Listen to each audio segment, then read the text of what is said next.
Hey everyone, it is LaRon, your friendly IAT trichologist and hair loss specialist, your holistic hair loss specialist here in Pleasantville, New Jersey. Wanted to let you know a little bit about Hair Growth 101. You know, I like to come on here and just tell you guys some things that I see in my practice and that will help you as well. So today we're going to talk about heart health, and we're going to talk about ACE inhibitors, beta blockers, calcium channel blockers, and what it is that you need to replace your body with during your daily regimen to help your hair grow. What usually happens is when you're on some sort of circulatory support, that is letting you know that your heart's probably not working, it's not pumping efficiently, should I say, and it may need some assistance in pumping not so hard or just pumping a little bit better. During the course of you taking medications, one of these types of medications, an ACE inhibitor or calcium channel blocker or beta blocker, sometimes the calcium channel blockers prevents calcium from being absorbed in the body's bloodstream. Sometimes you'll have a reduction in one of these minerals that may offset or cause something else to go wrong. Sometimes it will cause a lack of vitamin D. Sometimes it will cause a lack of melatonin. What happens? You'll see it here in the top of your hair growth. When you have a lack of vitamin D that is able to be absorbed, or you excrete it because of the medication that you're taking, sometimes you'll start seeing the thinning and the diffusing of the hair here.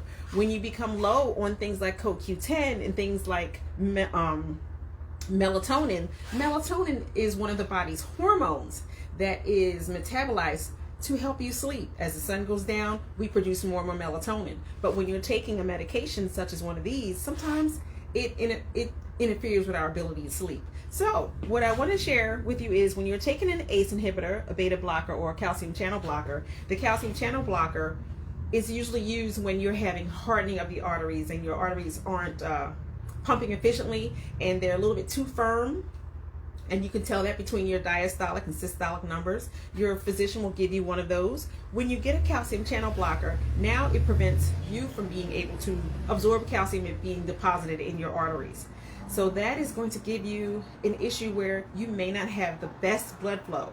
And if you take one of these types of medications, it may cause you to have a lack of zinc, a lack of calcium, a lack of melatonin, magnesium, potassium, CoQ10, and vitamin D. So if that happens to you, please note that when you're on one of these types of medications, it may cause a problem with your hair growth in the top.